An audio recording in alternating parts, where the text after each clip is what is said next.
조갑제 TV 시청자 여러분 안녕하십니까? 2026년 5월 13일 오후 3시입니다. 오늘 아주 귀한 손님을 모셔가지고 중요한 말씀을 듣는 시간을 갖기로 하겠습니다. 계속해서 이런 프로를 진행하려고 합니다. 최구식 전 의원이신데, 최구식 전 의원은 조선일보 문화부 기자, 정치부 기자 하셨다가 정치를 하시고 진주에서 2번 당선도 되시고 낙선도 되시고 해가지고 여러 경험을 정치판에서 한 분입니다.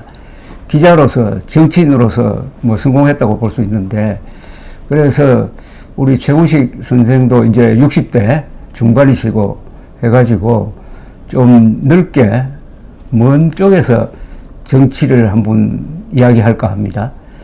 주제는 정치가 됩니다. 그러나 정치를 이야기하다 보면은 역사 이야기도 하고 뭐 법치 이야기도 하고 다른 이야기도 많이 할 것 같습니다. 정치를 중심에 놓고 아주 이 프로를 재밌게 진행하려고 합니다. 최구식 선생은 기자 생활을 오래 해놓으니까 정치도 상당히 객관적 입장에서 관찰하는 분입니다. 그러니까 아마 다른 어떤 정치인의 이야기와는 다른 정확성이나 그런 심도가 있을 것이라고 생각합니다. 정치 이야기를 하니까 뭐 많은 사람들이 다 아는 이야기 아니냐 생각하실지 모르지만은 정치처럼 중요하면서 또 정치처럼 잘 모르는 분야도 없을 것이라고 생각합니다. 아는 척 하는 분은 많은데 실제로 정치를 이해하려면은 정치판에서 뛰어야 합니다. 그리고 선거에서 출마해 봐야 그게 정치가 뭔지 알 수 있는데, 저를 포함해서 많은 이 기자나 논평가들은 정치를 경험하지 않고 구경꾼 입장에서 보고 있습니다.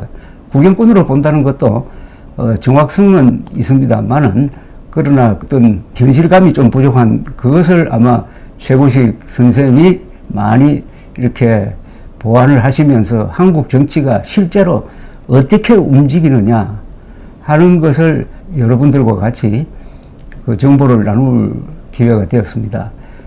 하여튼 여기까지 오셔가지고 대단히 고맙습니다. 이렇게 더운데 또 의관정제해가지고 넥타이 딱 메고 오셨는데 감사합니다. 한 말씀 하시죠. 이 귀한 자리에 제가 참석할 수 있어서 너무 영광입니다.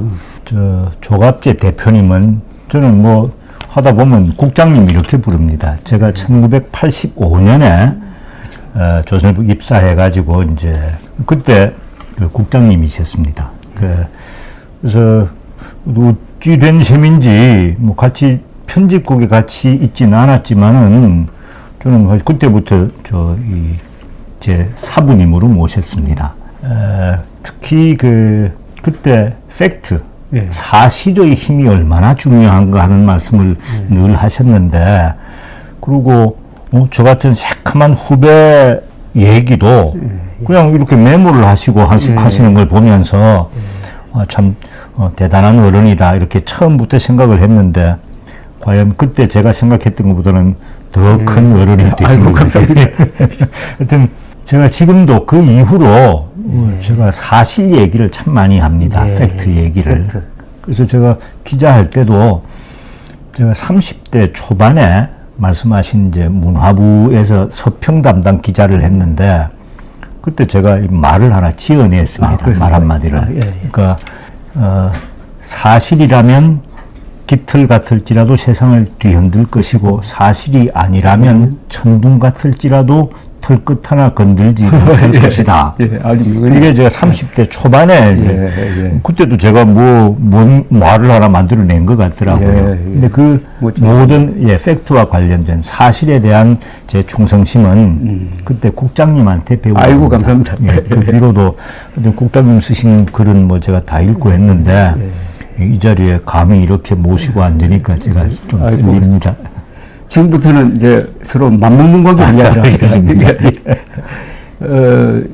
기자는 사실은 예절이나 이런 데 대해서 좀 무심합니다. 그보다는 사실이 뭐냐가 중요하니까요.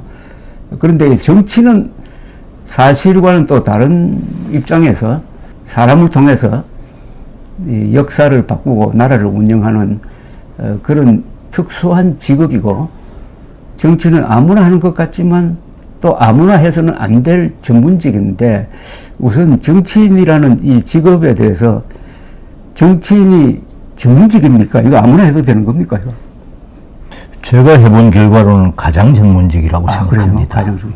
정치는 제가 보니까 제가 무슨 선택을 하면은 저만 책임지면 됩니다. 예. 가족만 책임지면 됩니다. 그 결과에 대해서. 그렇죠. 근데 정치는 수많은 사람들의 운명을 말하자면 좌우합니다.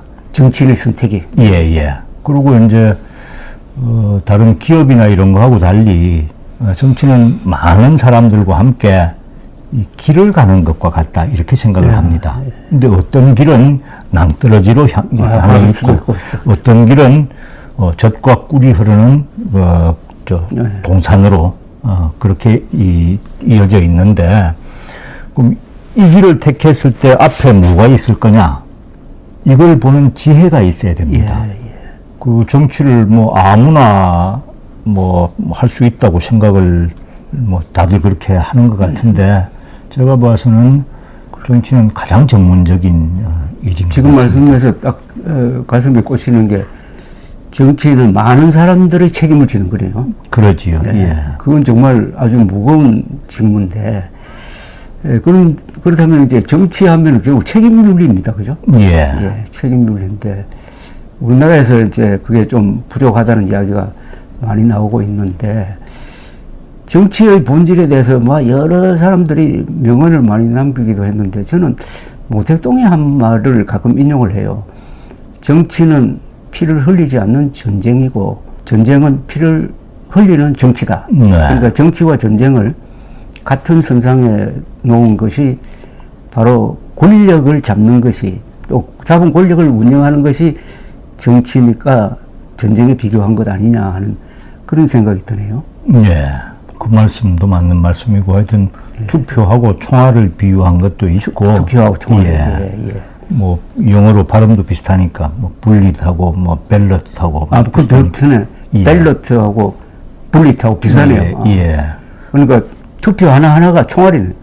뭐 그런 그러니까 거 선거가 전투지 뭐. 그죠? 그러지요. 예. 그러니까 뭐 저는 이리 생각합니다. 옛날에 우리나라로 치면은 삼국 시대는 나뉘어 살았습니다. 그렇죠. 부정기적으로 전쟁을 했습니다. 예. 지면은 목이 날아갔습니다. 지금은 함께 섞여 삽니다. 그렇죠. 정기적으로 선거를 합니다. 지면은 지금도 목이 날아갑니다. 옛날에는 가진 게 생물학적인 목밖에 없었으니 그걸 뺏었습니다만은 지금은 의제된 목이 있지 않습니까? 그렇죠. 재산, 신분, 뭐 직업 같은 거. 요새도 모가지 날린다 그러지 않습니까? 저는 사람 사는 세상의 본질은 뭐 크게 바뀌지 않았다고 생각합니다. 문명화되면서 이제 그렇죠. 뭐 본질은. 조금 뭐 옛날에는 핸드폰이 있느냐 없느냐 뭐 이런 차이가 있을 뿐이지 사안의 본질은 전 같다고 봅니다. 정치의 본질은 권력 투쟁이다 이거죠. 저는 전쟁이라고 생각합니다. 그렇죠. 그 권력을 전쟁을 통해서 또는 암살을 통해서 쿠데타를 통해서 잡느냐 아니면 선거를 통해서 잡느냐. 그래서 지금 선거를 저는 선거를 여러 번 해봤습니다. 아까 그 대표님께서 저를 소개하실 때 정치를 해봤다, 선거를 해봤다 말씀하셨는데 제가 정치를 제대로 정치와 사람의 관계에 대해서 제대로 알게 됐다 싶은 거는 떨어지고 나섭니다. 계속 붙으면 저는 떨어지는 걸 본선에서도 떨어져 봤고 경선에서도 떨어져 봤고 경선에 아예 배제도 돼 봤고 저도 여러 가지 국제를 거쳤는데 그래서 선관위에서 아주 근사한 말을 하나 만들어 놨습니다. 선거는 민주주의의 꽃이다. 저는 선거는 전쟁이다. 전쟁 중에서도 가장 지독한 내전이다. 내전이죠. 다 친한 사람들끼리 붙고 하니까. 그래서 우리나라 저는 전쟁은 가급적 안 해야 되는 것처럼 선거는 가급적 안 해야 된다는 게 선거를 여러 번 해본 제 입장에서 그래서 선거를 하면은 그건 왜 그 전쟁은 어떻게 보면 그 옛날 방식의 무역 아닙니까? 그렇죠. 국가 관계 그 가장 원시적인 형태에서 그때는 무역을 뭐 따로 할 재화도 없고 하니까 제일 처음 국제관계가 전쟁 아닙니까? 예, 예. 싸워서 졌다 하면은 내 나라 이래가지고 일종의 그게 거래지. 그러지요. 게임이고 예, 국제관계고 그 무역 같은 건데 저는 뭐 가장 원시적인 형태의 무역이 전쟁이라고 좀 표현을 합니다만은 근데 내전은 게임이 아닙니다. 말살이지. 내전은 예컨대 뭐 내전 중에 이제 제일 전형적인 게 고륙상전 아닙니까? 그렇죠. 예컨대 왕자끼리 싸움을 붙으면은 이 사람을 죽이지 않으면 그렇지. 그 말하자면 그건 맞아요. 예 대체 가능하니까 이 문제가 되는 겁니다. 그래서 죽여버려야 되는 겁니다. 선거는 대체로 내전입니다. 내전. 아, 속성이. 그래서 저는 우리 집을 풍비박산 낼라 그러면은 가장 직선제 하면은 우리 바로 끝장난다. 그 맞네요. 근데 우리나라는 가장을 직선제로 하면 예 가족제도는 없어져 버리네. 그러니까요. 근데 그래서 이게 말하자면은 그 대표를 뽑는 혹은 뭘 뽑는 자리는 필요한 겁니다. 이 많은 사람들이 하나의 공동체를 이루고 살면은 그렇죠. 그건 지휘할 지도자가 있고 근데 그 사람을 어떻게 뽑을 거냐? 그 뽑는 걸 그 한자로 덜 걸자 그렇죠. 거라 그러더라고요. 그렇죠. 선거할 때. 그래서 그 뽑는 방법이 세 가지가 있습니다. 예.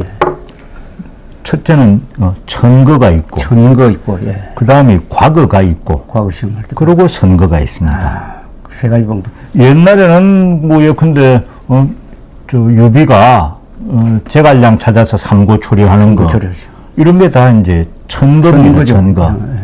그 다음에 이제 중국의 수나라 때 그 과거가 그러니까 천거는 이제 풀이 너무 협소하고 그렇죠. 그리고 기준이 없기 때문에 너무 자의적입니다. 근데 그 단점을 보완하기 위해서 전국 단위로 이 공정한 하나의 기준을 가지고 뽑는 것. 과거 제도가 하여튼 뭐 어마어마한 관리 선발 제도 중에서는 혁명적인 거지. 그렇죠. 우리나라는 뭐 좀 일찍 그 고려 광종 때 후주 사람 쌍기가 그걸 가져와서 우리가 수입을 했습니다. 그러고는 이제 이 근래 도입된 게 선거입니다. 근데 공직자를 뽑는 것 중에서 제일 에너지 낭비가 없는 게 천거고 선거죠. 예. 제일 지독한 에너지 낭비가 있는 게 선거입니다. 그래서 저는 안 할 수 있으면 가급적 안 하는 게 저는 좋다고 생각합니다. 선거는 그 후유증이 너무 큽니다. 예컨대 제갈량 선거했으면 제갈량 안 뽑혔을 겁니다. 아마 출마도 안 했을 겁니다. 출마를 안 했지. 예. 맞아요. 근데 그게 사람이 똑같다 이러면은 뭐 할 수 없을지 모르지만은 압도적인 차이가 있는 경우가 있습니다. 그러면 그냥 천거하면 되는 겁니다. 그렇죠. 그게. 근데 우리나라는 어떻게 된 게 모든 걸 다 선거로 해야 된다. 선거가 민주적이고 선거가 일상적인 방식이다.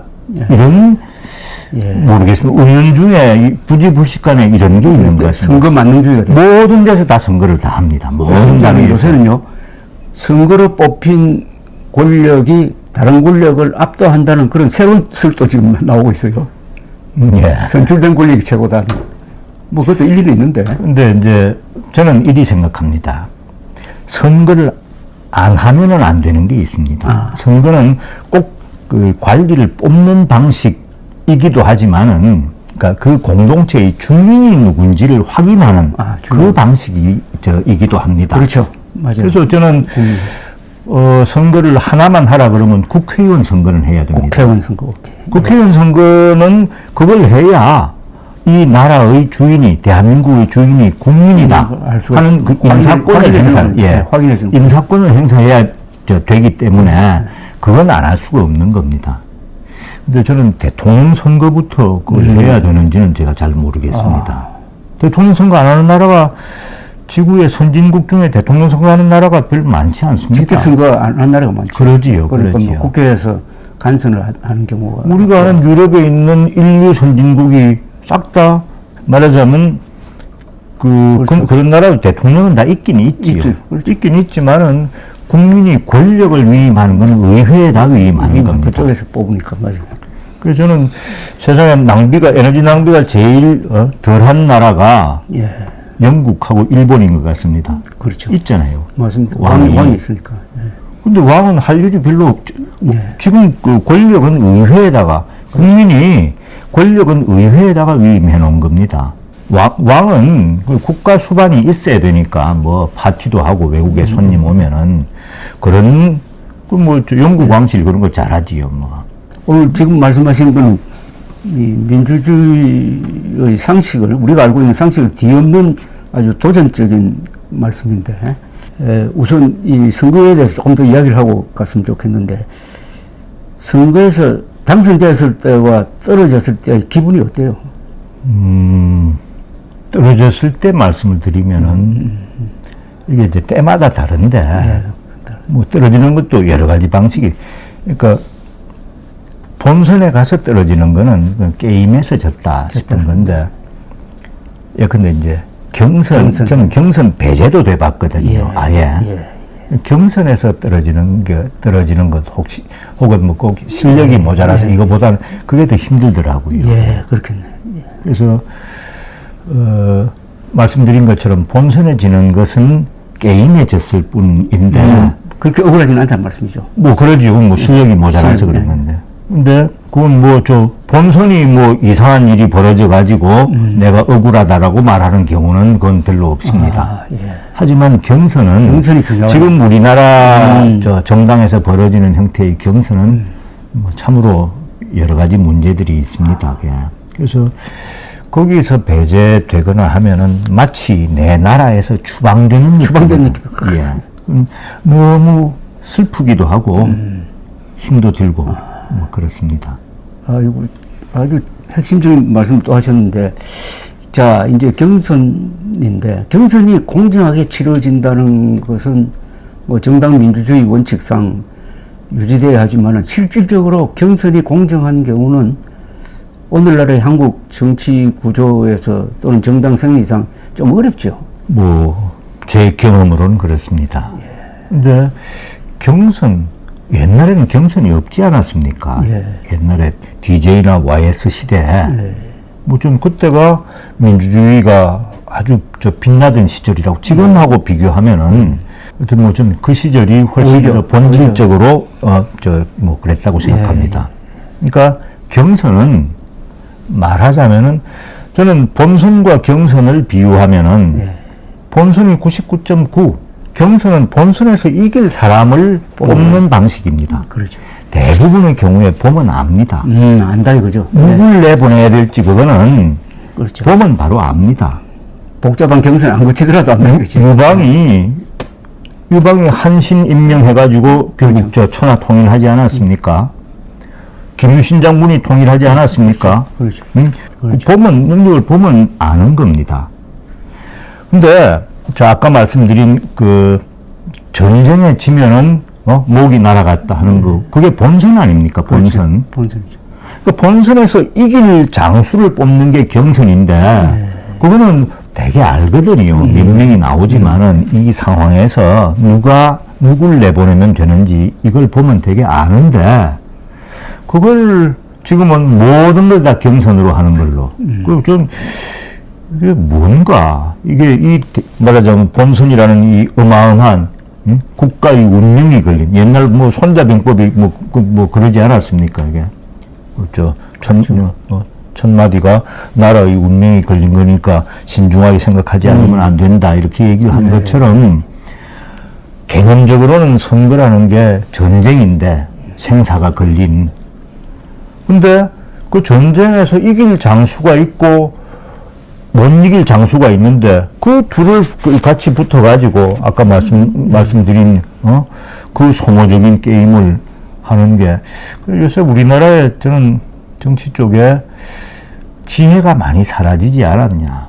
사안의 본질에 대한 투철한 이해가 없이 그냥 뭐 무조건 경선 후유증이 아주 심합니다, 다. 근데 이게 참 어려운 게, 미국은 거의 다 경선을 통해서 후보를 뽑고, 일본은 또 정당 안에서, 어떻게 보면 추천 또는 지명식으로 후보를 정하고 한국은 거의 다 이제 경선 구조를 가지고 있는데 그건 외피만 그렇고 실질적으로는 또 뭐 컷오프란 제도가 있어가지고 당권을 쥔 사람이 좌지우지하는 것 같기도 하고 해서 이게 공정한 공천의 룰을 우리 정당이 지금 못 만들고 있는 거죠. 네. 예. 근데 이게 이 문제가 뭐 수십 년 동안 지금 공천권 하면서 이야기를 하는데 그 법률 용어도 아닌 거 공천권을 가지고 이렇게 정당이 이상한 뭐 패거리 비슷하게 돼버리고 하는 거 여기서 어떻게 헤어날 방법이 없을까요?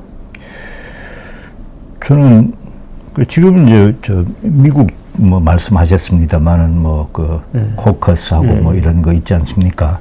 근데 우리나라는 이상하게 된 게 여론조사가 반드시 들어갑니다. 그렇죠. 여론조사가. 들어가죠. 그냥 하려 그러면은 그냥 그 저 당원들이 투표를 하면 되는데 여론조사 우리나라 여론조사 저는 저 정치부 기자할 때 제가 여론조사를 뭐 설계도 하고 제가 직접 담당을 했습니다.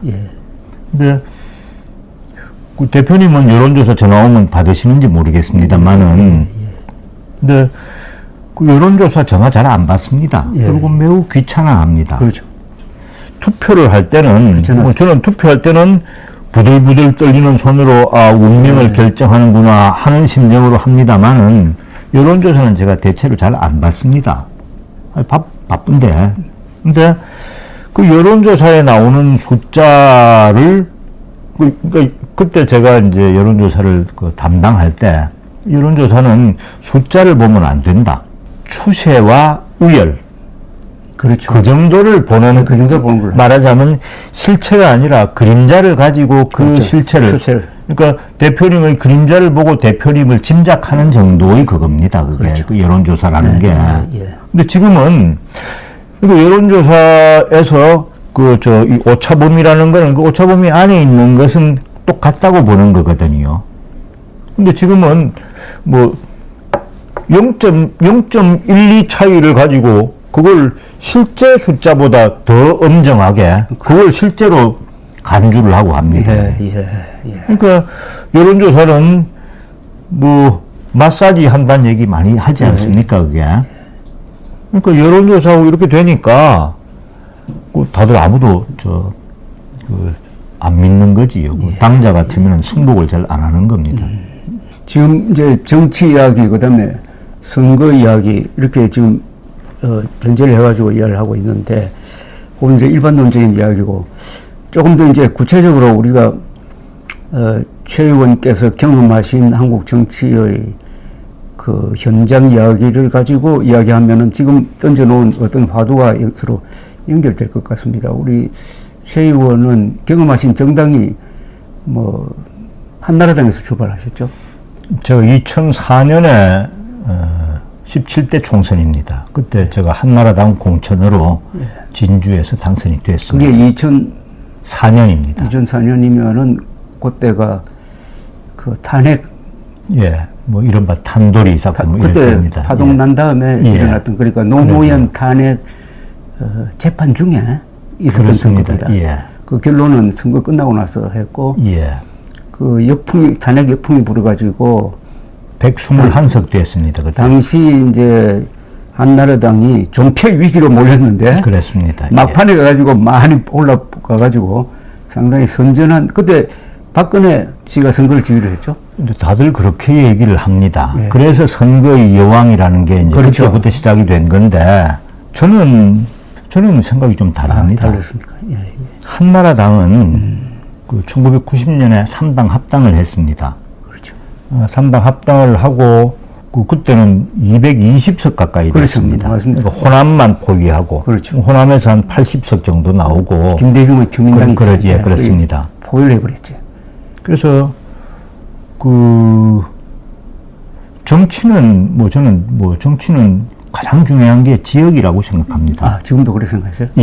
그러니까 그 이념도 있고 뭐 옛날에는 뭐 계급에 따라서 신분에 따라서 이제 지지하는 정당이 다르고 했습니다만은 뭐 지금 그거는 이제 뭐 없어졌다고 치고 제 어릴 때는 바로 이웃 동네 지나갈 때 두드려 맞았습니다. 그래서 안 맞으려고 무리를 지어서 그 중에 싸움 잘하는 사람 한 사람 가운데 끼워가지고 지역성이 강했구나. 아니 지역성이 강한 게 아니고 저 대표님 도시에서 나셨습니까? 아니 뭐 농촌에서 났지만 우리는 그런 거 경험 못했어. 저는 제가 지리산 바로 밑에 산골짜기에서 그런지 하여튼 뭐 저는 그게 정치의 원형이라고 생각합니다. 패싸움. 그러니까 저는 경상도 사람 경상도 당 찍고 전라도 사람 전라도 당 찍는 것은 뭐 저는 아주 당연한 일이라고 생각합니다. 그 표를 넘나드는 분들은 그건 대단한 분들이라고 저는 생각합니다.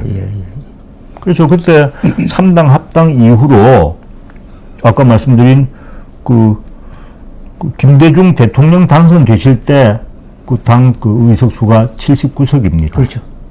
그게 1997년 예. 선거에서 그러니까 소수당이었지. 저는 한나라당이 저는 아무리 망해도 저는 이제 말하자면 바닥에 떨어지는 게 저는 한 120석 된다고 봤습니다. 그렇습니까? 저는 모르겠습니다. 이게 뭐 어떻게 들리실지 모르겠습니다만 뭐 저는 제가 지휘해도 120석은 나오고 여론조사에서 70석, 뭐 50석 이렇게 얘기했는데 그건 지나친 호들갑이었던 겁니다. 그래서 하여튼 그때 121석이 나왔는데 또 박근혜 대표가 비대위원장이 아니었으면은 뭐 70석이 될 걸 박근혜가 와서 120석이 됐다라는 이 오판으로 지금 오늘의 멸망이 있다고 생각을 합니다. 재밌는 말씀입니다. 예.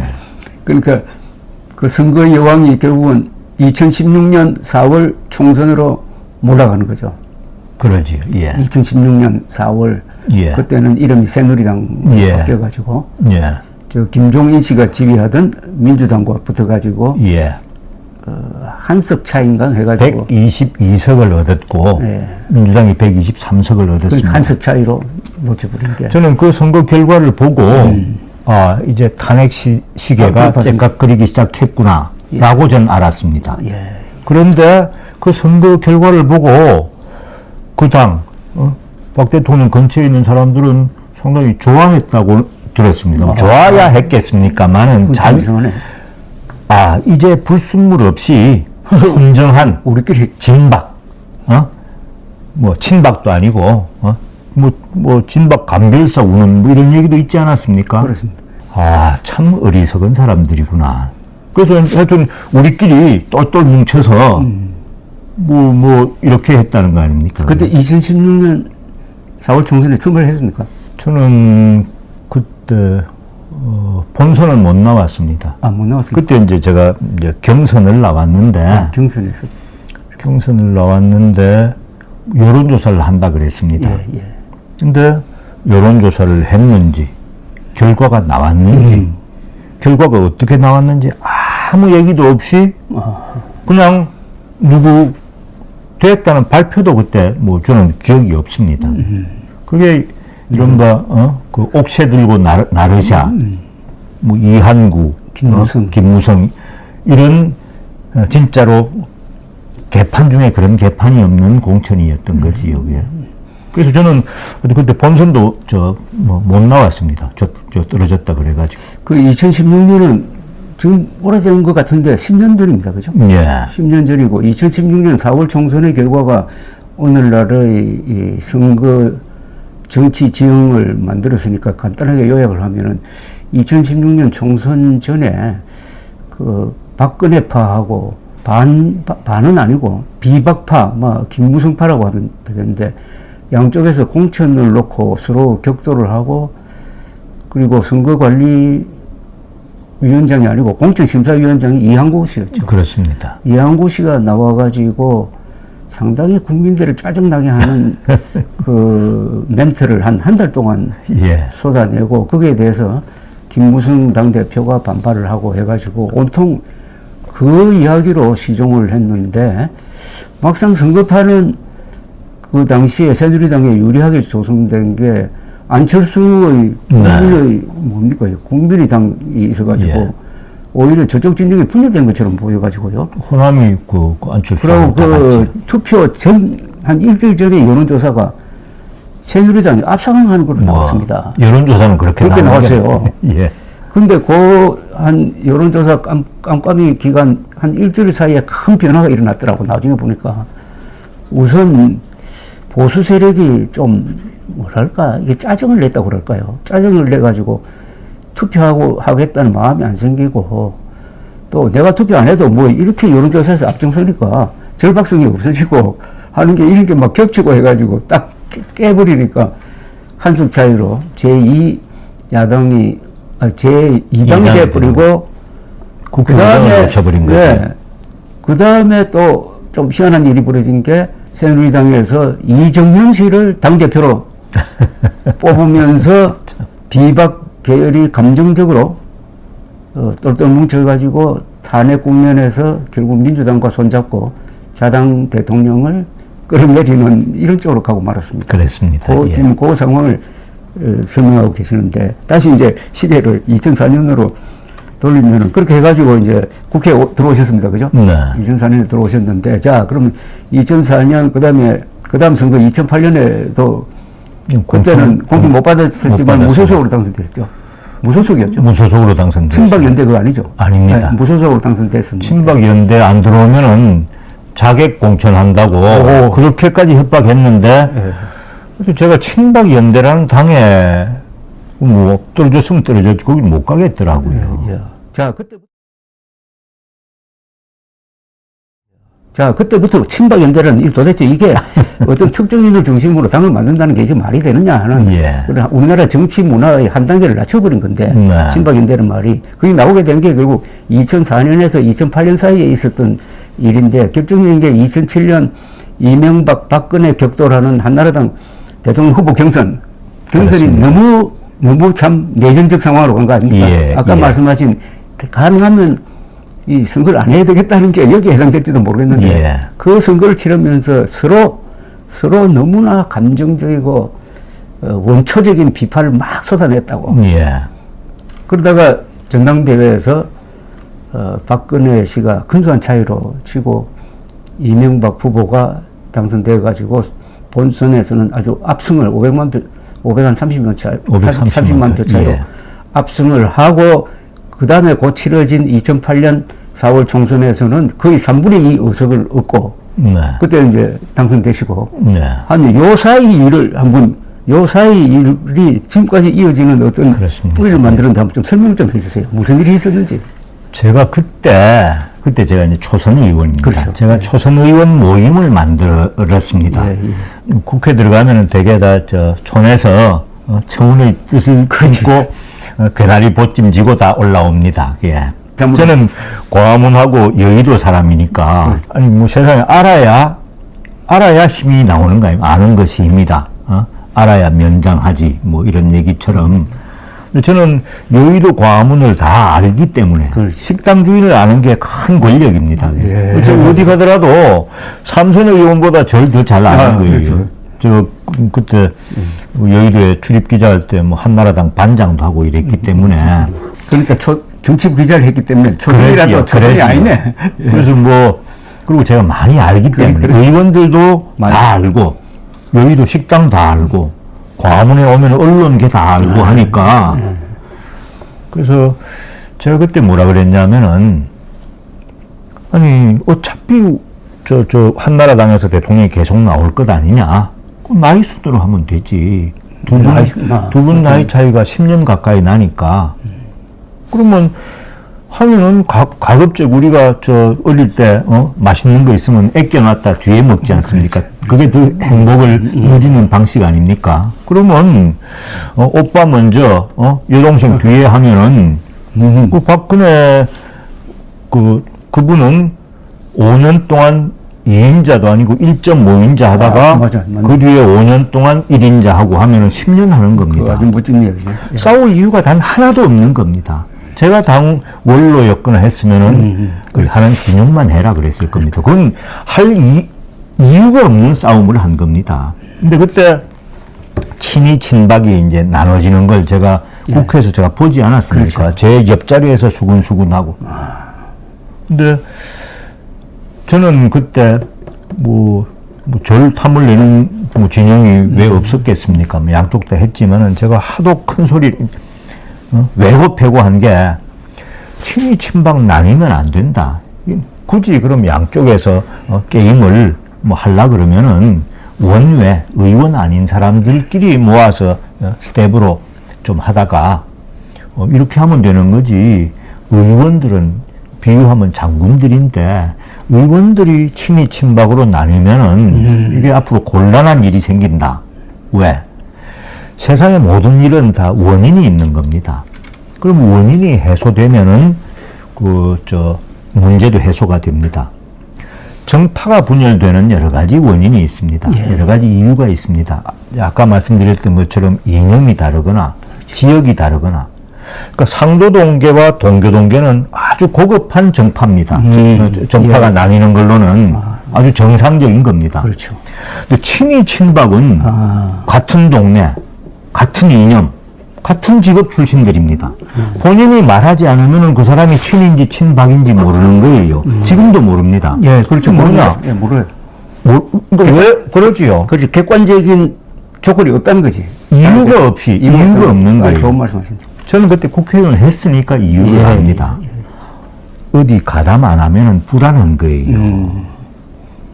겁이 나는 겁니다. 그래서 어디 가담하는 겁니다. 이유가 없지 않습니까? 회관에 바로 옆방을 썼다. 밥 한 끼 묵었다. 이런 게 이유가 되는 겁니다.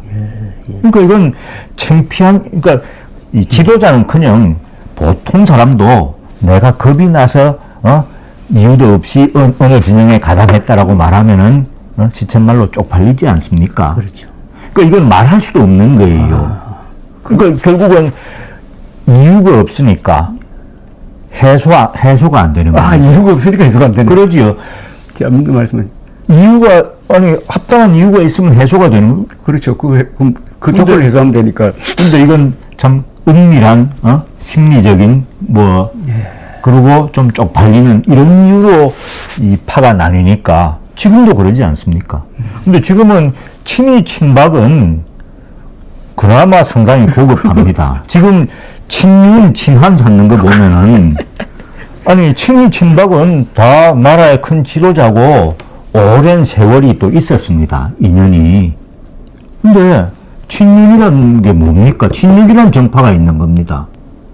윤석열이라는 사람 모르겠습니다. 저는 저하고 같은 시기에 같은 대학에 건물만 조금 바로 옆에서 그 공부를 했습니다만은 저는 그 사람이 누군지 저는 학교 때도 몰랐고 그 양반 검사할 때도 몰랐습니다.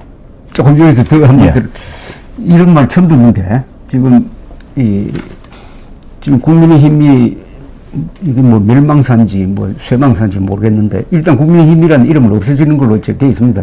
선거 끝나면 그 국민의힘 안 쓴다고 그랬으니까 국민의힘 일단 지금 그 명칭으로서의 국민의힘은 이제 없어지게 돼 있는데 그렇다면 국민의힘 멸망사 이야기가 될 것 같기도 한데 이게 출발점이 2007년 한나라당 경선에서 박근혜 이명박의 아주 치열한 격돌에서부터 비롯되었다. 그게 이제 친박으로 바뀌었는데 이 사람들 사이에는 아무런 노선의 차이도 없고 어떤 지역적인 차이도 별로 없는데 나눠졌다. 그런데 앞에 김영삼 계열과 김대중 계열은 그 민주화를 하는 수단이 있어서의 차이가 분명히 있었습니다. 그죠? 한쪽은 장외 세력을 상당히 중시했고, 김영삼은 원내 세력을 중시했고, 하나는 경상도, 또 하나는 호남이라는 뚜렷한 기반이 있었으니까 이것은 자연스러웠다. 그죠? 친이 친박은 이게 자연스럽지 못한 그야말로 원초적 어떤 불안감, 패거리 의식, 이것 때문에 벌어지고 이게 그 뒤에 2016년까지 또 어떻게 보면 지금까지도 그 영향을 주게 되었다는 아주 이거는 처음 듣는 새로운 학설이네요. 점점 심화된 거죠. 그때 제가 그렇게 얘기했습니다. 이거는 친이 친박이 이번에 나뉘면은 영원히 해소가 안 된다. 제가 그렇게 얘기를 했습니다.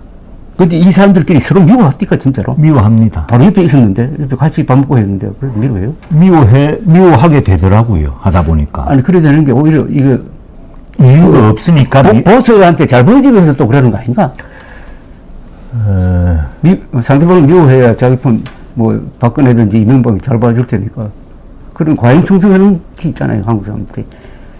그런 것도 있는 거지요. 근데 말씀드린 것처럼 아주 은밀하고 쪽팔리는 데서 출발했기 때문에 그걸 합리화시키려고 또 그러는 게 그 기제가 작용하는 것 같더라고요. 그래서 이제 2007년에서 압승을 하고, 대선에서 압승하고 2008년 4월 총선까지도 거의 3분의 2였죠. 압승을 했는데. 다 합치면은. 그러니까 그때 한나라당이 153석, 그 자유선진당이라고 있습니다. 그렇죠. 이회창. 18석. 친박연대 14석. 그리고 저 같은 무소속 25석. 뭐 합치면 210석입니다. 완전히 개헌승까지. 그러지요. 그때 제가 그렇게 말했습니다. 이게 공천 제대로 했으면은, 공천 제대로 했으면은 200석 훨씬 넘었습니다. 그럼 그때 원포인트 개헌하고 이렇게 갔으면은 나라가 이제 한 단계 그때 업그레이드 됐을 겁니다. 근데 이때 이제 이게 합치면 이렇게 되는데, 합치면 200석이 넘는데, 그렇죠. 내용적으로는 그렇죠. 말하자면 암세포가 그때 심어져 있었습니다. 분열의 암세포가. 맞습니다. 예. 이게 지금 이 의석수를 보니까 진짜 끔찍한 상황이었는데, 여기 보면 이제 친박연대라는 명칭, 그러니까 친박연대라는 이름이 나왔을 때, 이게 무슨 클럽 이름으로는 좋은데, 이게 어떻게 정당이 될 수 있느냐 하는 생각이 들었는데, 그래도 박근혜 지지세가 이쪽으로 이제 집중돼가지고 14석 차지하고, 그런데 이 사람들이 다 크게 보면 결국 대한민국의 정치는 이때까지만 해도 김일성 세력이냐 대한민국 세력이냐 아닙니까? 그죠? 이 사람들이 다 대한민국 세력인데 이게 분열돼 버렸네요.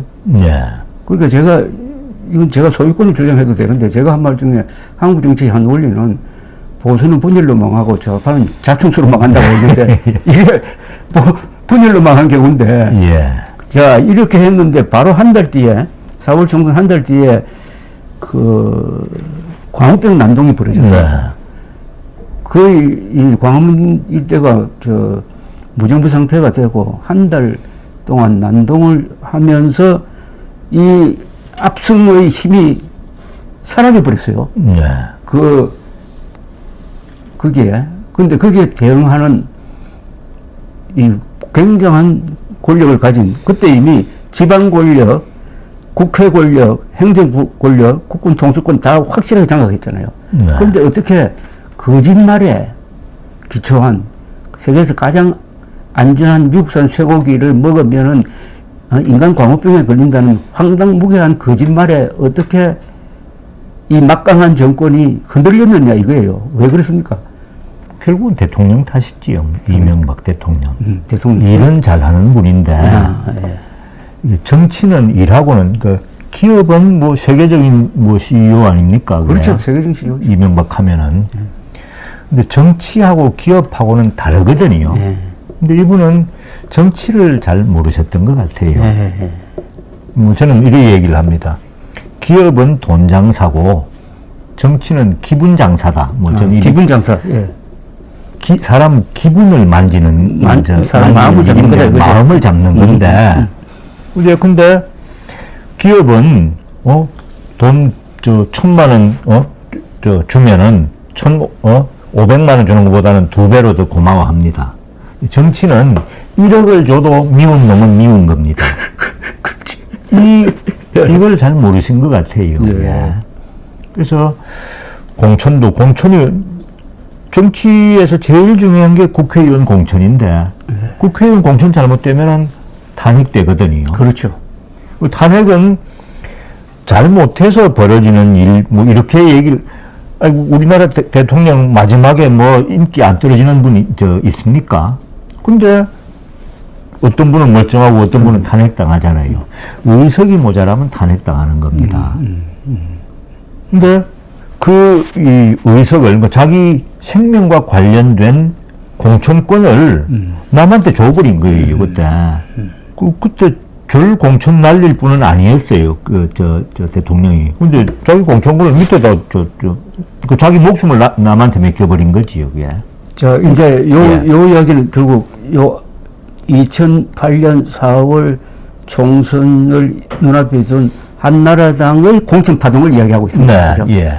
그때 사무총장이 이방호 의원이었죠. 예. 이방호 의원 사천분이죠. 뭐, 저하고 바로 옆이지. 아, 예. 예. 그분이 공천 실무자였고. 네. 해가지고 그 공천에 반발한 사람들이 이제 친박연대도 만들고 무소속으로 저처럼 나와서 무소속도 나오고. 설수했는데 그 공천 왜 잘못됐습니까? 그러니까, 이 사리사욕이 앞선 거지. 그렇습니다. 어차피 이제 나라는 다 끝이 났고, 아, 뭐 대통령하고는 생각이 다른 거지요. 그래서 뭐 그분도 뭐 대망이 있었던 걸로 압니다. 그래요? 근데 그분의 대망 얘기하면은, 근데 대망은, 꿈은 뭐 혼자 꾸는 겁니다. 뭐 꿈꾸는 걸 뭐라고. 그 객관성이 전혀 없는데. 뭐 어쨌든 간에. 그래서 대통령이 자기 목을 말하자면 자기 이 안위를 결정하는 국회의원 공천권을 남한테 맡겨버린 겁니다. 그랬습니까? 예. 그래요. 그래가지고 하여튼 뭐 저는 530만 표 차이로 이긴 정권이 호호탕탕하게 출발해가지고 한 달 남짓 그렇죠. 지나고 이제 치러진 선거입니다. 그렇죠. 그때 뭐 전 40대였는데 그때 제가 서부 경남 진주에서 제가 무소속으로 나와서 당선이 됐습니다. 어떻게 당선될 수 있었죠? 상당히 어려웠을 텐데 무소속으로. 많이 어려웠지요. 많이 뭐. 근데 그때 이제 제 바로 옆 지역이 아까 말한 그 사무총장 지역입니다. 진주하고 사천은 사실상 한 동네입니다. 그래서 그러니까 공천을 잘못했다는 얘기가 이제 쫙 퍼진 거죠. 그렇게 됐구나. 유권자들한테. 뭐 저는 친박은 아닌데 공천 날라갔으니까 뭐 예. 그때 MB 정권은 심각한 내상을 입은 겁니다. 그래서 저는 뭐 대통령이 무슨 그리 어마어마한 잘못을 저질렀는지는 뭐 제가 잘 모르겠습니다만은 뭐 자기 회사를 자기 게 아니라고 말한 정도 하여튼 뭐 BBK 사건이 예, 그건 뭐 여러 가지 평가가 있겠습니다만은 이렇게 된 거는 그 첫 출발이 저는 2008년 18대 총선 공천에서 해서는 안 되는 짓을 그 공천에도 이게 그 전 단계에 있었던 친박, 친이 그게 작용한 거죠. 작용한 겁니다. 그게 작용한 거죠. 예. 그럼 이거는 더 심화시켰네. 친박, 친이 대결 구도를. 그게 이제 결정적으로 심화시킨 거죠. 심화시킨 거네. 예. 뿌리를 흘렀던. 근데 그때 이제 광우병 남동 부리고 무슨 광우병 남동 자체가 터무니없는 거짓말이거든요. 그 터무니없는 거짓말이 힘을 얻었다는 거는 하나는 이 좌파 세력의 끈질긴 투쟁력을 보여주는 것이기도 하지만은 그때 공권력을 장악한 이명박 정부의 무력함을 또 보여주는 거거든요. 네. 그때 이제 이회창, 박근혜 두 사람의 도움을 이명박 대통령이 요청했을 겁니다. 박근혜 씨하고는 청와대에서 만나기도 하는데 박근혜 씨가 그때 이명박 편을 안 들더라고. 같은 여당인데도.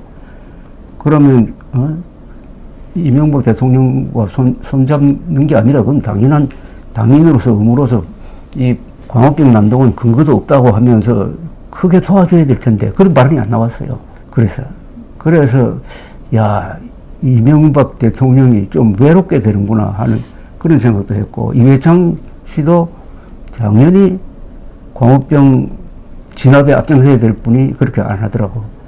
그러니까 본인이 막강하면서도 약해져가지고 나중에 뭐 대국민 사과하면서 뭐 청와대 디산에 올라가지고 광화문에서 들려오는 아침 이슬을 들었다. 이 말하는 거, 이것 때문에 완전히 이 권위가 상실되고 해가지고 물론 그 사건은 한 달 넘고 치안 문제로서는 해소가 됐는데 그게 막 출범 첫 해에 기가 꺾여버린 그래서 그게 이명박 대통령 5년을 지배한 기초가 된 거 아닌가 그렇게 생각되네요. 네. 맞습니까? 뭐 저도 그렇게 생각합니다. 네. 비즈니스는 잘 했는데 정치는 처음 출발할 때부터 그 압승을 해놓고 그러기 상태로 좀 시작하는 것 같더라고요. 근데 똑같은 패턴이, 그러니까 2008년에 광우병 선동, 그 다음에 2014년 4월에 세월호 침몰 사건, 그 다음에 박근혜 정부의 대처가 아주 힘이 약해가지고 크게 죄진 걸 없는 해경 해체를 결정합니다. 아시죠? 2014년. 네. 난 그걸 보고 똑같이 데자뷰더라고. 그때도 광우병 선동은 거짓말이고, 이 세월호 사건은 이게 그냥 사건인데, 해난 사고인데, 이걸 막 키워가지고 정부가 잘못한 것만 부각시키고, 해경이 176명을 구했는데도 불구하고 해경이 왜 전원 구조를 못했느냐.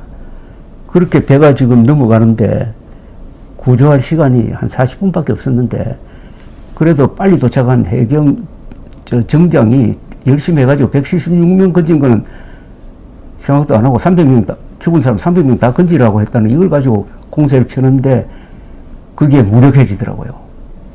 정부가 무력해지더라고. 그러니까 광우병 세월호 사건에서 공통적인 것은 거짓 선동에 국가기관이 무력해지더라 이겁니다. 무력해지는 게 왜 무력해지느냐. 데모대가 청와대에 담을 뛰어넘어가지고 무력해지는 게 아니고 스스로 항복을 해버리더라니까요. 스스로. 그러니까 거짓말인 줄 알면서도 그게 스스로 굴복을 해버려요. 보수 정권이 이건 뭐 하나님도 못 구하는 것 아닙니까? 그러니까 거짓말에 굴복을 해버리더라고요. 국가가. 그런 걸 느꼈습니다. 그러니까 이거 한국 보수가 반성해야 될 부분이 결국 국가가 도대체 뭐냐? 국가가 주는 그 엄숙성, 국가 이성, 여기에 대한 자각이 전두환 정권 이후에는 뭐 없어져 버린 것 같아요. 국가를 뭐 협회 정도로 생각한다든지 하니까 보수 정치인이 가져야 할 어떤 덕목이나 책임의식이나 또 미학이라 그럴까요? 그건 국가와의 관계 속에서만 발견이 되는데 그런 생각이 들었습니다. 저는 세월호에 대해서는 저는 견해가 조금 다릅니다. 네. 세월호는 저는 이 박근혜란 분을 전 1993년에 처음 만났습니다. 아, 그래요? 남들보다 훨씬 더 일찍 정치를 하기 전에 훨씬 전이네. 그러죠. 그분이 이제 말하자면 집거 끝내고 처음 세상에 나올 때 책을 하나 썼습니다. 평범한 가정에 태어났더라면. 아, 맞아요. 수필집 같은. 예, 1993년에 이제 그 책을 그때 인터뷰를 했는데 1시간 정도 인터뷰를 하고 하여튼 정상이 아니다 하는 얘기를 제가 제 주변 사람에다가 좀 했던 적이 있습니다. 예. 근데 저는 그분의 뭐 독특한 그 심리 구조를 뭐 제가 가까이서 뭐 그거 한 건 아니지만은 그래도 우리는 뭐 기자를 하고 했으니까 그렇죠. 현상을 보고 본질을 뭐 짐작하고 뭐 파악하고 하는 거 아닙니까 그게. 근데 하여튼 저는 그때 그 40분에 걸쳐서 배가 이제 서서히 무너지는데 그걸 물건이 아니 물론 이제 그 정장이 한 건 있습니다만은 그 본질 부분, 본체 부분 거기에 대해서 아무것도 안 하고 그냥 구경만 하다가 저는 뭐 그리 된 부분이 있다고 저는 그렇게 느꼈습니다. 그 TV를 보고 하면서 좀 뭐하냐 말이야. 대포를 쏴가지고 이건 뭐 제가 전문가는 아닙니다만은 저는 무언가는 했었어야 되는데 그래서 몇 명이라도 구했으면은 그 결과가 좀 달라졌을 텐데 하는 생각은 합니다. 근데 그 박근혜 대통령 체제에서 공무원들이 좀 근본적으로 주눅이 들어 있어 가지고 창의적으로 자신 있게 일을 하지 못한다는 느낌을 좀 받은 게 많습니다.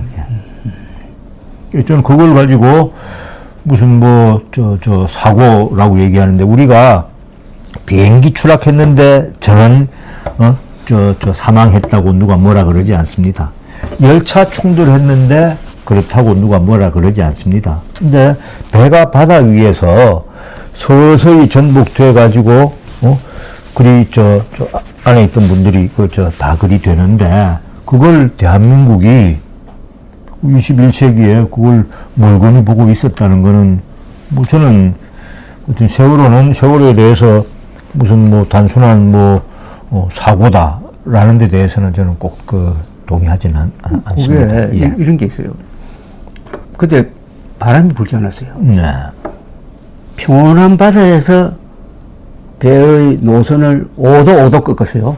이렇게. 보통 배 같으면 아무 문제 없어요. 근데 이 배는 과적을 했어요. 예. 가분수식으로 과적을 해가 법정 허용보다도 2배를 더 실었어요. 네. 2배 더 시키기 위해서 발라스트를 네. 빼버리니까 완전히 무게 중심이 위로 가 있었어요. 네. 출발 때부터 배가 네. 뒤뚱뒤뚱 했다고. 그러다가 평온한 바다에서 10도 변침을 하니까 넘어지기 시작합니다. 네. 그 6,000톤이에요. 넘어지기 시작하니까 배가 기울기 시작합니다. 그러니까 점점 기울어요. 이게 넘어져가지고 꽉 이렇게 되는 데가 40분이라. 네. 요 넘어져가지고 40분 동안 하는 요 책임은 누구 책임이냐? 선박회사 책임이에요. 또 그 과적을 허용한 이 해운 당국의 책임이에요. 그 다음에 넘어졌을 때 사람 살리는 문제는 또 다른 문제예요. 근데 마침 그 근방에 해경 경비장이 하나 있었어. 이 해경 경비장은 구조선이 아닙니다. 주로 영해를 지키는 거예요. 빨리 오라니까 빨리 왔어요. 이게 빨리 와가지고 완전히 넘어지기 전에 한 30분 전에 도착을 했어요. 30분 전에 도착해 보니까 자발적으로 뛰어내린 사람도 있고 배는 이미 이렇게 기울어졌어요. 이렇게 기울어져서 올라가지를 못해. 우리 언론이 왜 당신들은 올라가야 되는데 올라가지 못해. 올라갈 수가 없어요. 배가 이렇게 됐어요. 그런데 헬리콥터가 또 나왔어요. 헬리콥터에서 로프 타고 떨어진 사람은 그 배에 들어갔어요. 그래서 부항기 176명, 못 간 사람이 300몇 명인데 그런 타임라인으로 보면은 거기서 해경이 잘못한 건 없어요. 그리고 구조한 사람들이 잘못한 건 없어. 다만 언론이 이 배의 생리를 모르고 바다도 모르는 이 서울에 있는 기자와 정치인들이 딱 이 표면 단단한 육지에서 일어나는 사건인 것처럼 그렇게 이야기를 하니까 거기에 대해서 박근혜 정부가 강하게 대응을 못하고 그걸 수용하다가 그냥 세월호처럼 넘어간 거예요. 세월처럼 넘어간 건데 하여튼 그건 그렇고 어쨌든 2008년 이명박 정부 출범하고 나서 이 타격을 받고 나서 그 순간에 이제 저는 여기 사무실이 여기 있으니까 뭐 매일 여기 아침부터 나와가지고 점거하고만 그걸 보면서 그때 느꼈던 건 뭐냐 하면은 아까 말씀드린 이 공권력이 뭐냐는 거. 공권력이 어떻게 이렇게 선동에 허망하게 무너질 수가 있느냐. 그야말로 대통령이 국가적 진실을 지키는 사람인데 대통령이 아침 이슬 경청했다고 하는 그 순간부터 대통령의 권위, 국가로서의 존립, 이유, 싹 없애버린 거예요. 그래가지고, 그러다가 이제 결국, 그래도 그때 이제 뭐 조선일보도 그래도 기사를 정확하게 쓰기 시작하면서부터 이제 스스로 저절로 진압이 된 거예요. 진압이 되고 했는데, 그 다음에 이제 2008년은 그래 넘어갔는데, 그 다음에 2009년 5월에 노무현 수사를 하다가 노무현 전 대통령이 투신 자살을 했다고. 네. 그게 5월 23일입니다. 그 뒤에 8월 되면 또 김대중 대통령 별세가 있었어요. 그러니까 두 전 대통령의 죽음이 또 한 번 이 좌파를 결집시키고 해가지고 이명박 대통령을 압박을 하고 그래서 김대중 전 대통령은 그건 국민장을 해야 됩니다. 그런데 어떻게 법을 해석을 했는지 그걸 국장을 했다고. 그건 국장은 현직 대통령일 때만 하는 거거든요. 예, 한 번 더 또 기가 꺾였어요. 이명박 대통령이. 그래서 이명박 대통령을 대통령 시절을 회상을 하면은 2008년에 세계적 금융위기가 와가지고 이명박 대통령, 강만수, 이 부총리 이런 사람들이 열심히 해가지고 세계에서 가장 잘 극복을 했습니다. 2008년 금융위기를. 그 공과 지금 말씀드린 제가 정치적 사건에서의 이명박 대통령의 리더십의 약화 이런 게 서로 좀 엇갈려요. 그리고 외교, 경제, 행정 잘했는데 정치에서 실패를 실패를 하니까 결국은 어떻게 되느냐. 결국은 그분이 퇴임한 이후에 감옥에 갔다 이겁니다. 감옥에 갔다. 난 그거는 그 사건은 억울한 사건. 일사부재리 원칙에 어긋나는 거라고 생각하고 그 사건 자체도 지금 20년에 가까이 나올 게 아니거든. 그래서 그 출발이 결국은 광우병 사건에서 기가 꺾여버리고 한 이런 출발. 그래서 이 정치라는 게 이게 권력의 세계니까 어떻게 보면 정말 이게 폭력적인 정글의 법칙이 거의 통용되는 그런 거 아닌가 그런 생각을 했습니다. 또 하나 요 시절에 생각나는 게 있는데요.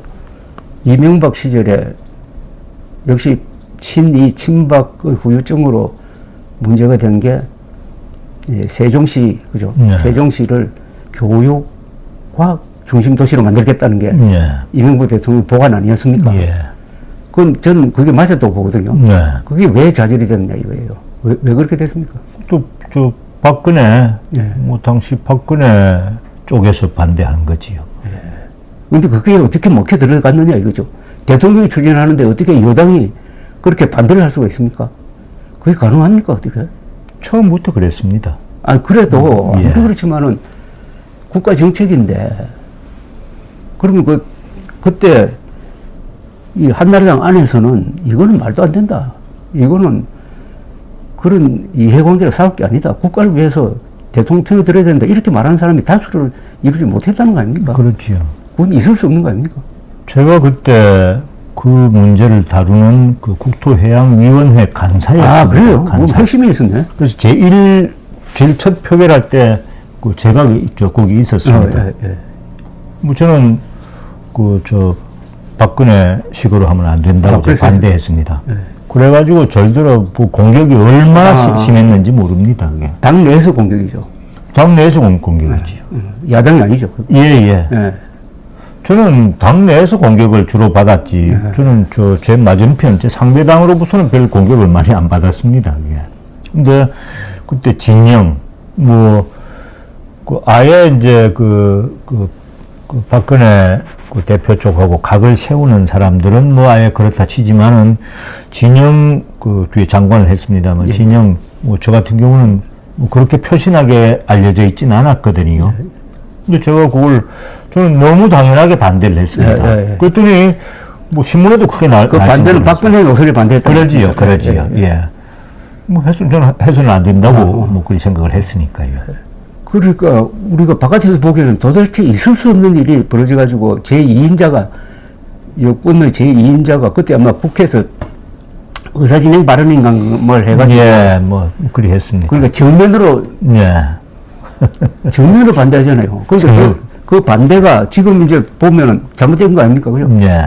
세종시가 교육, 과학 중심도시로 발전해서야 세종시, 충청도도 좋고 나라도 좋은 거 아닙니까? 지금 이 수도가 분할돼가지고 지금까지 후유증을 남기고 또 거기 제2국회 짓는다든지 무슨 제2청와대 짓는다든지 자꾸 이런 식으로 국가의 중심을 흔들어 버려 놓았는데 그거는 박근혜 전 대통령의 엄중한 책임입니다. 엄중한 책임인데 그러니까 이해가 가네요. 아까 우리 최 의원 말씀대로 친이 친박을 가른 게 어떤 철학의 다름이라든지 정책의 다름으로 한 게 아니고 완전히 패거리로 갈라졌으니까 이런 문제에 있어서도 사사건건 반대야. 이런 문제에 있어서도 합리성이 전혀 안 통했다는 거예요. 애국심도 안 통하고. 그러면 이걸로 해가지고 이 정당은 한나라당은 정신적으로 그냥 망해버린 거네. 그때 저는 그리 느꼈습니다. 이건 정당이 아니잖아요. 이유 없는 일로 그리 되니까 안 되더라고요. 해소가 안 되는 거예요. 오늘 최 의원하고 이야기하다 보니까 큰 미스터리 하나 풀렸는데 이유 없이 싸웠다는 거네. 이유 없이 작당해가지고 이유 없이 싸웠다는 참 험합니다. 지금 그 당이 저는 이제 멸망했다고 생각을 합니다. 완전히 멸망했다고 생각을 합니다. 지금은 정치 집단이라기보다는 정상적인 조직도 안 되는 그렇죠. 뭐 끔찍한 수준으로 타락했는데 협회 수준도 안 돼요, 이거는. 협회도 안 되는 겁니다. 협회도 이런 협회 없어요. 예. 지금 정치 이야기를 우리 최고식 전 의원, 조선일보 정치부 기자 출신이시고 이선 의원을 하시고 당선도 되시고 낙선도 되어 보신 이 정치를 현장에서 아주 진하게 경험하신 분과 이야기를 하고 있습니다. 2009년 무렵의 이야기, 즉 이명박 정부 시절의 이야기를 하고 있습니다. 이명박 정부 시절을 이렇게 되돌아보면은 2008년에서 2013년 초까지 5년 동안 그때 세계적 금융위기가 있어가지고 이명박 정부가 대응을 참 잘 했습니다. 세계에서 제일 잘 했다고 합니다. 그래서 다른 나라보다 그 뒤에 가면은 이 국가 순위가 바뀔 정도로 잘 했습니다. 그리고 UNDP의 삶의 질 랭킹에서 한국이 세계 12등까지 올라간 적이 있습니다. 즉 경제, 외교 뭐 이런 분야에서는 뭐 세계적 성공 사례인데 이 정치 중심으로 이야기를 하고 있으니까 이명박 대통령의 약점이 지금 이렇게 거론되고 있는 겁니다. 그런데 이게 결국 정치가 나중에 가면 모든 걸 지배하게 되니까 정치의 실패는 이명박 대통령이 잘한 것까지도 다 이게 상처를 주고 해가지고 많은 국민들이 이명박 하면은 상당히 인기 없는 대통령으로 몰아가고 있습니다. 이건 정치의 실패입니다. 근데 정치의 실패의 상당 부분은 선전의 실패입니다. 잘해놓고도 잘한 것을 국민들한테 알리지 못하면은 선거에서 지고 위기에 빠지게 됩니다. 왜 이명박 정권은 선전 부분, 홍보 부분에서 실패했는지 하는 그런 생각이 드는데 왜 그렇습니까? 지금 말씀하신 걸 이제 제가 이제 그 표현하기로는 정치는 기분 장사다. 그렇게 돈 장사가 아니다. 예. 기분은 결국 말에서 나오는 겁니다. 말에서. 예. 그래서 사람이 뭐 병이 걸릴 때 제일 큰 이 원인이 스트레스라 그러지 않습니까? 예. 결국은 말이 가장 중요하다. 기분이 가장 중요하다. 말을 만지는 그렇죠. 그 부서가 있습니다. 그렇죠. 말을 만지는 말을 기분을 만지는 부서가 있습니다. 옛날에는 공보처라고 있어요. 공보처 있었죠. 예. 그 YS 때는 공보처 장관이 5년 동안 한 사람이었습니다. 오인환. 예. 맞습니다. 그만큼 중요한 걸 알았기 때문이죠. 그 뒤에 DJ 김대중 대통령 때는 두 사람이 했습니다. 박지원하고 김한길하고 그렇네. 가장 신복이고 그렇네요. 그럴 만한 사람. 저 DJ 대통령 되셨을 때 이제 공보처가 없어지고 그때는 문화부에서 이제 그 일을 간접적으로 담당했습니다. 뭐 공보처가 말하자면 의용으로 관제 언론 뭐 이렇게 한다는 비판이 있어가지고 그걸 없애긴 했지만은 DJ는 그 중요성을 아셨기 때문에 문화부 장관을 자기가 가장 아끼는 그리고 그만한 역량이 있는 두 사람한테 5년을 맡긴 겁니다. 근데 MB는 그런 걸 모르신 모양입니다. 문화부 장관이 문화하는 줄 알고 그렇지. 문화인한테 맡겼습니다. 물론 뭐 훌륭한 분입니다만은 탤런트 출신하고 인천 장관이었죠. 예. 그 뒤에 또 뭐 교수하던 분하고 진짜 문화인을 시키더라고요. 언론, 말. 그러니까 저는 MB가 참 일은 참 잘했다고 알고 있습니다. 그래서 그 국가 정상들이 모이는 그 국제회의 이런 데 가면은 거기서 선생님 노릇을 한 걸로 제가 그리 들었습니다. 그렇죠. 그렇겠습니다. 그래서 아니 대통령들 국가 정상들도 이제 모아서 이제 문 잠그고 나면은 그 안에서는 이제 자기들끼리는 이제 급이 같으니까 그래서 MB가 내 해봐서 아는데 그리고 권위가 있는 게, 그 금융 그거 문제 해결하지 않았습니까? 그렇죠. 금융이 제일 먼저 가장, 선제적으로 또 모범적으로 해결하지 않았습니까? 그 권위를 가지고, 그때 선진국이라고 MB를 끝까지 좀 우습게 보려고 그랬던 사람이 그 프랑스의 사르코지인가 하는. 그래. 근데 같이 모였는데 사르코지하고 MB하고 붙어서 일에 대해 얘기하면 그 비교가 되겠습니까? 결국은 MB가 이긴 거지요. 그러니까 국제에 말하자면 정상 외교 이런 자리 가면은 거의 선생님 노릇을 했던 것으로 알고 있습니다. 그런데 정치의 본질을 몰랐던 거죠. 그러니까 거대한 열기구가 그렇죠. 무슨 뭐 큰 도끼에 맞아가지고 추락하는 게 아니고 보이지 않는 바늘구멍 하나에 결국은 추락하는 겁니다.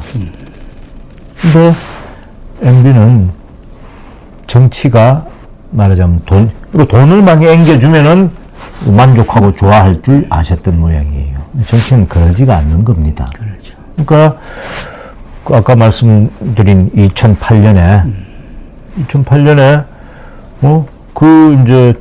MB가 뭐 나라 좀 구해달라고, 그리고 같이 10년 동안 고생한 동료들하고 같이 나라 구해달라는, 그 백성들의 간절한 영혼이 있고 해줄 거라고 생각했는데, 출범하자마자 한 달 보름 만에 선거를 하는데, 자기하고 함께 고생한 동지들 이유도 없이 다 도륙해버리고, 배신해버리고, 그건 결국 뭐냐? 유권자들을 말하자면 교만하게 내다, 우리가 찍으라면 다 찍어. 우리 공천한 사람 다 찍어야지 새끼들 말이 많아. 말하자면 이런 배신과 교만을 보여준 겁니다. 거기서 큰 말하자면 이 상처를 한번 입었고, 그 뒤에 이제 운영을 할 때도 그 중요한 문화부를 진짜 문화하는 분한테 맡겨놓으니까 관리가 전혀 안 된 거지. 말 관리도 안 되고, 기분 관리는 더더욱 안 되고. 지금 말씀하신 생각나는 게 요새 이제 후일담으로 UAE에서 원전을 우리가, 수주를 할 때 사실은 프랑스 쪽으로 거의 넘어간 거를 이명박 대통령이 거의 혼자 뛰어가지고 수주를 했다고요. 그 수주한 상황을 이야기 들으니까 이건 완전히 드라마예요. 감동적인 드라마인데 그걸 지금 제가 듣고 알면 안 되잖아요. 그때 알아야 될 거 아니에요. 그러니까요. 그런 홍보를 왜 안 했느냐 이거예요. 너무 겸손해서 탈이야 이거는. 한국 보수가 좀 그런 점이 있습니다. 이 개발연대 분들은 알아주겠지. 뭐 박 대통령도 마찬가지였으니까 내 무덤에 침을 뱉으라는 말이 당대에 욕을 하더라도 후대는 알아주겠지. 이런 체질이 좀 있어요. 그 개발연대의 신화적인 존재인 이명박 대통령도. 그러나 현실 정치에서는 그건 정말 자살골 아닙니까? 그래서 지금 말씀하신 대로 이 문화부, 또 문화부 아니라도 이 정권의 스피커가 있어야 되는데, 돌아보면은 이명박 대통령이 그렇게 잘했는데, 이명박 대통령 대신해가지고 이렇게 잘했다고 떠들었던 사람이 기억이 안 나네요. 없습니다. 완전히 선정 기능이 마비돼 버렸어요. 그건 박근혜도 마찬가지예요. 박근혜 대통령 딱 탄핵되니까 중국 공산당원 이야기가 선전에서 실패했습니다. 당연하더라고, 한마디로. 선전에 실패하면 권력 놓칩니다. 그러니까 선전이 얼마나 중요한지는 북한을 보면 선전 선동부, 조직부 부장을 제일 중요한 직책으로 삼고 있는데도 몰랐는데, 지금도 이게 한국 보수는 여기서 이 약점에서 벗어나지 못하고 있습니다. 그러니까 선전에서 실패하면 권력 놓친다는 거. 선전과 권력을 한 덩어리로 보는 그런 게 부족한 것은 권력의 본질에 대한 이 자각이 안 돼서 그런지 뭐 그렇게 생각되네요. MB도 절 문화부 장관을 시킬 생각을 잠깐 했다고 제가 듣긴 했습니다. 확인은 근데 뭐 그러니까 또 다른 쪽에서 또 벌떼처럼 일어나니까 뭐 그 자리가 중요한지 뭐 이런 걸 MB는 뭐 하여튼 뭐 그런 일도 제가 들었습니다. 만약 그때 문화부 장관 됐으면 어떤 식으로 활동을 했을까요? 제가 하여튼 뭐 그때처럼 문화적으로 하지는 않았을 겁니다. 정치적으로 했을까? 정권 수호. 사실 한국의 정치의 핵심은 김일성 세력이나 대한민국 세력이냐의 대결이 지금도 계속되고 있고, 그렇다면 선전은 바로 정권 보위 아닙니까? 정권 보위의 가장 유력한 수단인데, 그런데 민주당 정권은 그런 거는 안 가르쳐 줘도 그 사람들은 자연스럽게 아는 거죠. 근데 이쪽은 가르쳐 줘도 모르고, 지금도 모르고. YS까지는 알았고, 그 뒤로는 아무도 모르고. 문화부 하니까 문화하는 사람이 하는 된지. 실패해도 모르고. 아니, 박근혜 탄핵이라는 그 말도 안 되는 이유로 탄핵되고 나서도 윤석열 정부 들어가서 또 이 기능이 없었던 거하고 마찬가지 아닙니까? 그때 좀 유인촌 장관이 두 번이나 했네. 자, 그 다음에 이제 2009년에 그렇게 되고, 2010년에 가면요, 두 가지 큰 사건이 납니다. 2010년에 가면은, 천안함, 3월 26일 날, 천안함 폭침, 11월에 가면은, 영평도 포격입니다. 이때 또, 이명박 대통령이 잘못 대응을 한 것으로 저는 봅니다.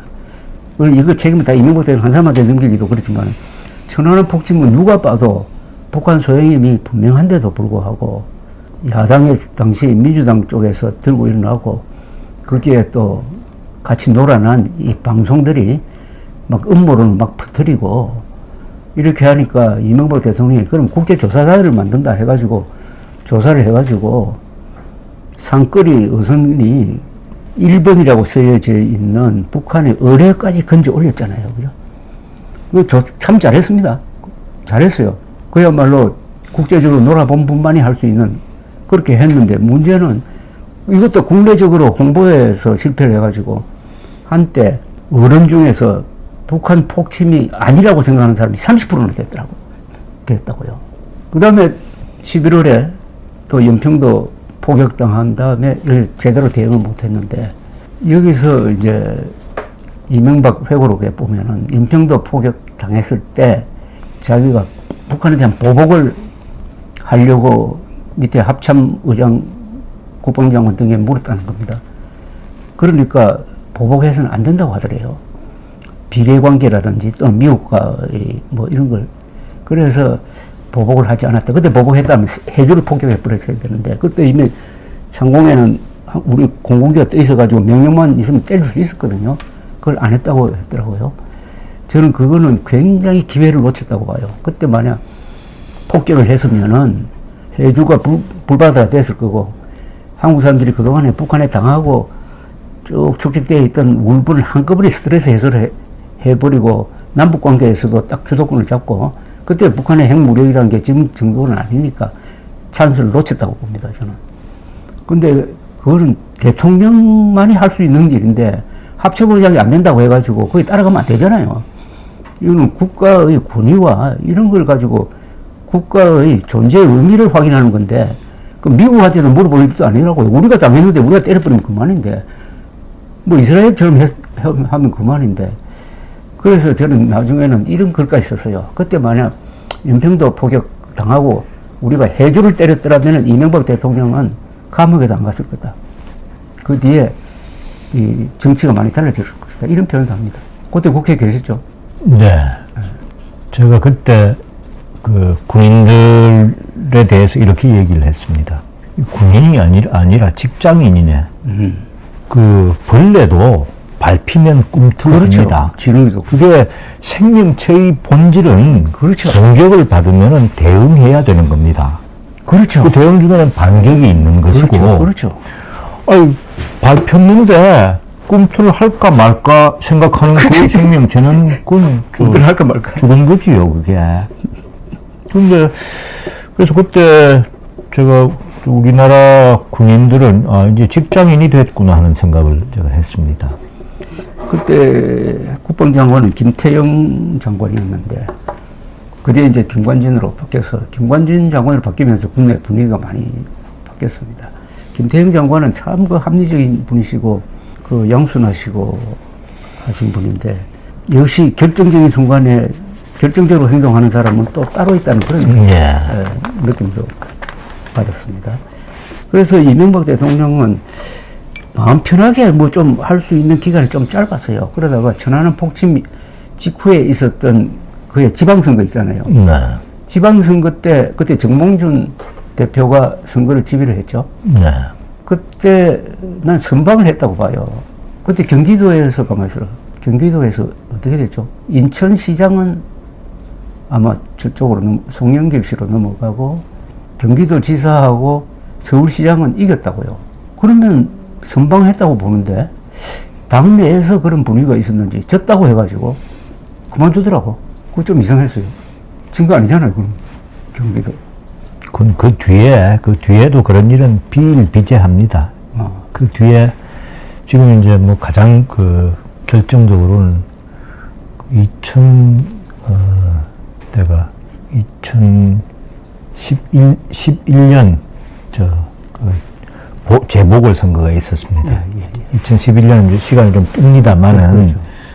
그때 뭐 오세훈 시장이 무상급 시간이라고 그렇죠. 느닷없이 그만두고 서울시장 재보궐 서울시장 재보궐선거하고 그리고 10개의 선거가 더 있었습니다. 그 기초단체장이.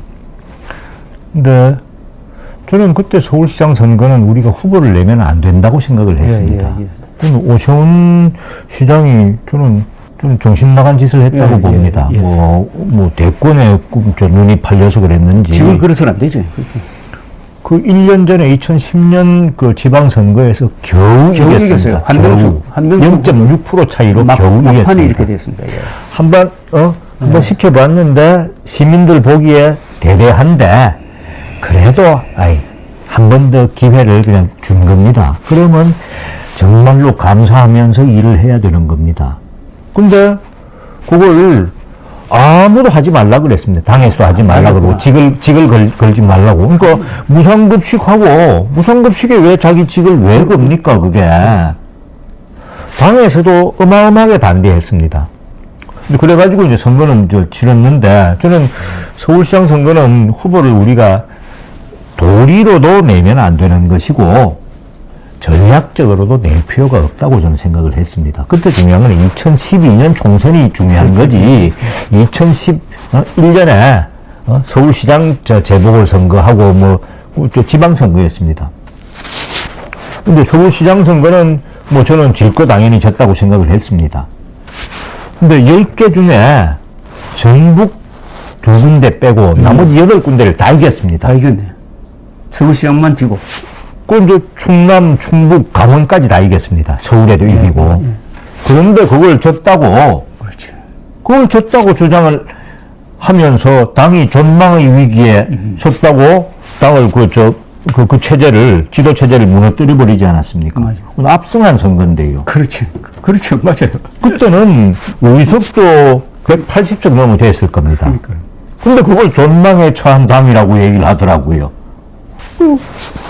박근혜 친박 쪽에서 늘 그렇게 얘기를 한 겁니다. 그래가지고 등장한 게 박근혜 비상대책위원장. 그렇습니다. 그리고 당명을 새누리당으로 바꾸고 이렇게 된 거죠. 예. 그러니까 이게 또 아까 이야기가 또 연장이 되는데 이 보수 세력은 이게 노예 근성인데 자기 걸 지키려고 하는 의지가 없고 남 눈치 보고 이겨놓고도 졌다고 생각하고 하는 이런 습성이 있으니까 외부 공세와 내부 분열이 딱 맞닥뜨려 버리면 다 망하게 돼 있는 거예요. 그렇습니다. 앞으로 또 행여 보수 세력이 직분한다 하더라도 이거 고치지 않으면은 그 대통령도 똑같은 운명을 맞을 거라고 생각 들어요. 지금 공식이 되지 않았습니까? 이쪽에서는 대통령 되면은 내분해가지고 탄핵당하고 그리고 탄핵당하고도 헌재에서 무조건 뒤집어질 줄 안답니다.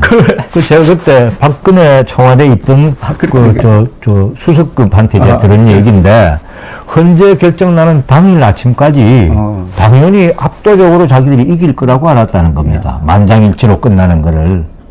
이번에도 마찬가지라 그러대요. 이번에도. 그렇죠.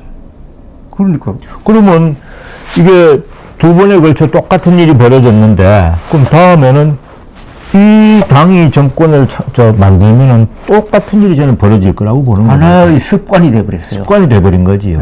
탄핵당하는 게 습관이 돼버린 정당입니다. 오늘은 여기까지만 합시다.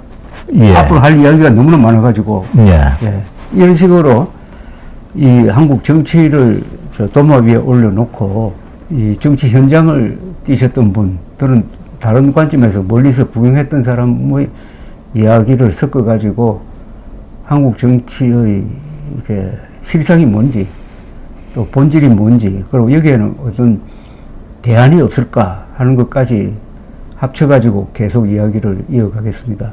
오늘 먼지 또 진주에서 올라오셔가지고 이렇게 열변을 더해 주셔서 대단히 감사합니다. 앞으로 잘 부탁합니다. 고맙습니다. 아까 오늘은 여기까지 하시고 이제 계속 할 거라는 부분 한 번만 짧게 다시 해주세요. 카메라 좀 흔들려서. 그래서 오늘 이야기는 앞으로 전개될 긴 이야기의 첫 편이라고 생각해 주시기 바랍니다. 정치는 중요하지만은 또 모르는 분야가 있고요. 그러면서도 굉장히 재미가 있습니다. 정치는 지구 최대의 쇼입니다. 감사합니다.